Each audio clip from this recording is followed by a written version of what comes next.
কঙ্কালীতলায় ইট ভাটায় ইট চুরির পর আরও বিপাকে বীরভূম জেলা ও নব তৃণমূল কংগ্রেসের সভাপতি অনুব্রত মণ্ডল। কেষ্ট মণ্ডল, তার ভাগ্নে রাজা ঘোষ, প্রাক্তন বীরভূম জেলা প্রাথমিক বিদ্যালয় সংসদের সভাপতি এবং বড়োয়ার প্রাক্তন তৃণমূল বিধায়ক জীবন কৃষ্ণ সাহা সহ মোট 6 জনের বিরুদ্ধে সিউড়ি আদালতের নির্দেশে সিউড়ি থানার পুলিশ মামলা রুজু করে তদন্ত প্রক্রিয়া শুরু করেছে। কিন্তু কেন, কি এই মামলা, কবে হয়েছে অভিযোগ, অভিযোগকারী বা কি?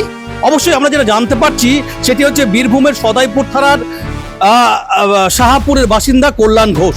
তার যেটা অভিযোগ, 2016-17 সাল নাগাদ ঠিক সেই সময় এই অনুব্রত মণ্ডল, রাজা ঘোষ, জীবন কৃষ্ণ সাহা তাদের বিভিন্ন সোর্স মারফত কখনো 6 লাখ, কখনো 3 লাখ, কখনো 2 লক্ষ টাকা নেওয়া হয়েছিল শুধুমাত্র প্রাথমিকে চাকরি করে দেওয়ার নাম করে।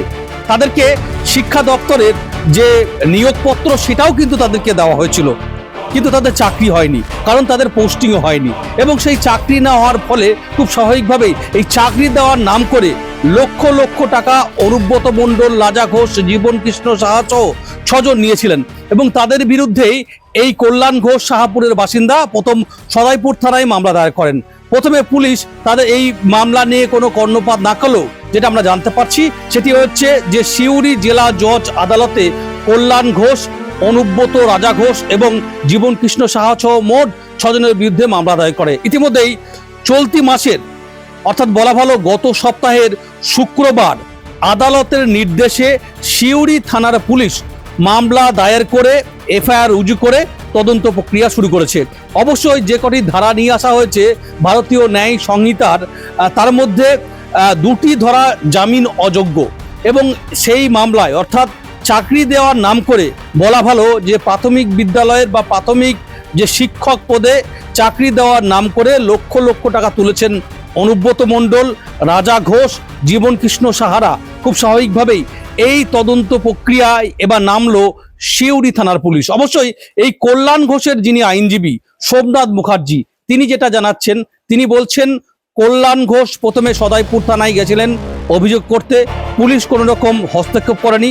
পরবর্তী পর্যায়ে তিনি সরাসরি বীরভূমের সদর শহর সিউড়ি জেলা জজ আদালতে তিনি মামলা করেন এবং আদালতের নির্দেশে বলা ভালো মাননীয় বিচারকের নির্দেশে সিউড়ি থানা পুলিশ এই বিষয়টি তড়িঘড়ি নড়েচড়ে বসেছেন তারা এবং মামলা রুজু করে তদন্ত প্রক্রিয়া শুরু করেছে।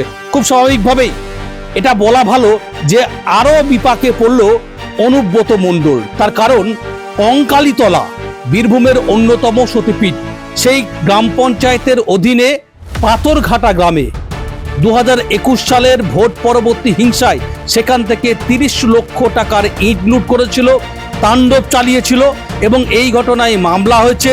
অনুব্রতর জামিন রিজেক্ট করেছে সিউড়ি জেলা জজ আদালত। তারপরে আবারও এবার চাকরির নিয়োগ দুর্নীতি মামলায় অনুব্রত মণ্ডলের নাম গড়ানোয় খুব স্বাভাবিকভাবেই কেষ্ট মণ্ডলের যে চাপ আরো বাড়ল সেটা আর বলার অপেক্ষা রাখে না।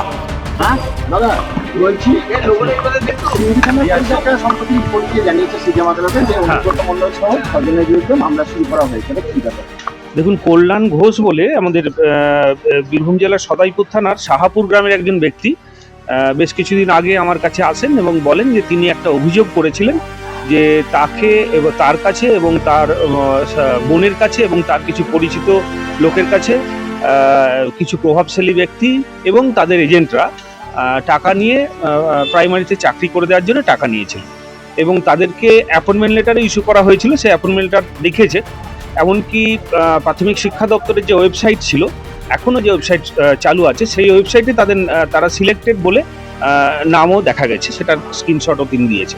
কিন্তু পুলিশে তিনি বারবার অভিযোগ জানানো সত্ত্বেও পুলিশ কোনো মামলা রুজু করেনি বা কোনো ব্যবস্থা নেয়নি। সেই ব্যাপারে উনি আদালতে মামলা করার জন্য আমাকে বলেছিলেন। আদালতে ওনার নির্দেশ মতো ওনার যা ইনস্ট্রাকশন ছিল, ওনার যা তথ্য উনি দিয়েছিলেন, সেই বেসিসে মামলা করা হয়েছিল। সেই মামলা সিজিএম আদালতে করা হয়েছিল, সিউড়ি সিজিএম আদালতে। এবং সিজিএম আদালতে সেই মামলা করার পর লার্নেড সিজিএম সিউড়ি থানার আইসির কাছে রিপোর্ট চেয়ে পাঠিয়েছিলেন। রিপোর্ট চেয়ে পাঠানোর পর আইসি নড়েচড়ে বসেছেন বীরভূম জেলার পুলিশ, বীরভূম থানার পুলিশ, সিউড়ি থানার পুলিশ, এবং একটা মামলা রুজু হয়েছে।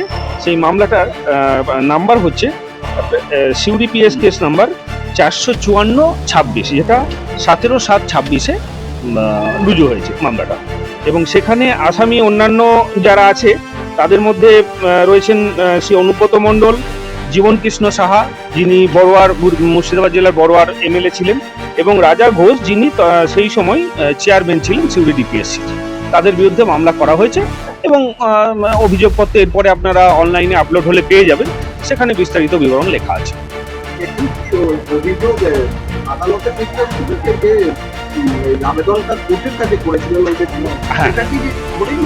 হ্যাঁ, আবেদনটা কোর্টের কাছে করেছিলেন যে পুলিশ আজ পর্যন্ত তার মামলা গ্রহণ করেনি বা কোনো মামলা রুজু করেনি। আদালত রিপোর্ট চেয়েছিলেন সিউড়ি থানায় আইসির কাছে। সিউড়ি থানা জানিয়েছেন যে 17/7 মানে জাস্ট 3 দিন আগে মামলাটা রুজু করা হয়েছে। তাহলে আদালতের নির্দেশে মামলাটা রুজু হয়েছে এবং সেই মামলা এখন তদন্ত শুরু হয়েছে। প্রত্যেকে এই মামলাতে আসামি হিসাবে তাদের বিরুদ্ধে অভিযোগ করা হয়েছে। এখানে ধারা আছে 420 ধারা এবং মানে ধরুন প্রতারণার ধারা তাকে, এবং 406 ধারা মানে তার বিশ্বাসভঙ্গের ধারা।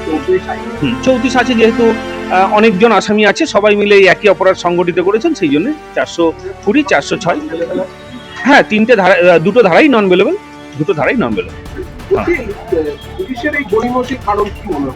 দেখুন, পুলিশের গড়িমসির কারণ সেটা পুলিশ ভালো বলতে পারবেন বা মামলার অগ্রগতি হলে বুঝতে পারবো, কিন্তু এটা অ্যাকচুয়ালি পুলিশ ইনঅ্যাকশন। মানে আমার মক্কেলের বক্তব্য হচ্ছে পুলিশ সঠিক সময়ে পদক্ষেপ নেয়নি, যার জন্য আমার মক্কেল বাধ্য হয়েছেন আদালতে জানাতে। এবার পুলিশ কি কারণে নেয়নি সেটা পুলিশ বলতে পারবে, কিন্তু আমার মক্কেলের এই বক্তব্য যে পুলিশের কাছে তিনি বারবার গিয়েও কোনো পাননি। এমনকি তিনি, আপনাদের খেয়াল থাকবে হয়তো কারো কাছে সেই বাইটও থাকবে, যিনি বছরখানেক আগে একবার বাইট দিয়েছিলেন এবং পুলিশের সেই কমপ্লেনও আপনাদের কাছে দেখিয়েছিলেন। তারপরেও কিন্তু পুলিশ কোনো নেয়নি। তবে একটাই আশার যে এখন আদালতের নির্দেশ পেয়ে পুলিশ সেই মামলা রুজু করেছে। সেটা আমি একটু ডকুমেন্ট দেখে বলি। বলুন। হ্যাঁ, আমার মক্কেলের আমি ধারণা যে প্রভাব খাটানো হয়েছিল বলে এতদিন মামলা হয়নি। আচ্ছা, এখানে আমরা যা পাচ্ছি,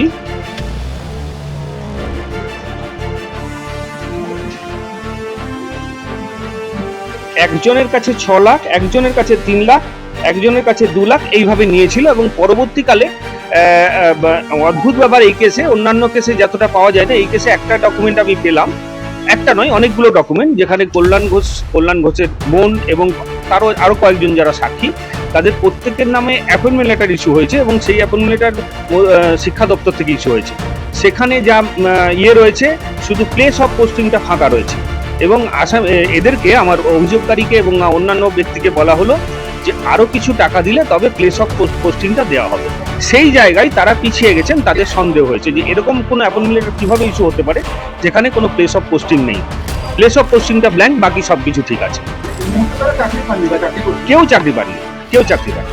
অথচ তাদেরকে বলা হয়েছিল কয়েকজনকে রেখে, যেমন একজনের নাম আমি করতে পারি, প্রসেনজিৎ ঘোষ, হ্যাঁ, উত্তম ঘোষ, এরাও আসামি আছেন যারা ডাইরেক্ট টাকাটা নিয়েছেন ওনাদের নাম করে। সেখানে উত্তম ঘোষের স্ত্রী বা তার পরিবারের লোকজন চাকরিতে পেয়েছেন এবং সেটা দেখিয়ে যে দেখো আমাদের বাড়ির লোকজনের চাকরি হয়েছে, তোমরাও টাকা দিলে চাকরিটা হবে। ঘটনাটা 1 মিনিট বলে দিই। এটা 2017 সাল থেকে শুরু হয়েছে, পরপর সিরিজ অনুযায়ী তারা টাকা নিয়েছে। দেখুন, এই অ্যাপয়েন্টমেন্ট লেটার তাদেরকে এখানে যেটা রয়েছে, আমাদের ডিপিএসসির যে অফিস রয়েছে সিউড়িতে, সেখানে ডেকে দেওয়া হয়েছে এবং সেই অ্যাপয়েন্টমেন্ট লেটারের কপি আমরা দিয়েছি। On India government service memo number দিয়ে করা হয়েছে এবং শুধু তাই নয়, সেই সময় ওয়েবসাইটে সেটা শো করা হয়েছে। জাল বলা যাবে না। এবার অ্যাপয়েন্টমেন্ট লেটারটা ওটা এই মুহূর্তে আমরা তো আদালতে জমা করেছি, ওটা পরবর্তীকালে বোঝা যাবে, দেখে আমি জানাবো। ঠিক আছে? প্রত্যেকের কাছে। আমার নাম সোমনাথ মুখার্জি, আমি এই কল্যাণ ঘোষ যিনি অভিযোগকারী তার হয়ে এই মামলা করেছি। ঠিক আছে? বীরভূম থেকে মনা বীরবংশী, কলকাতা টিভি।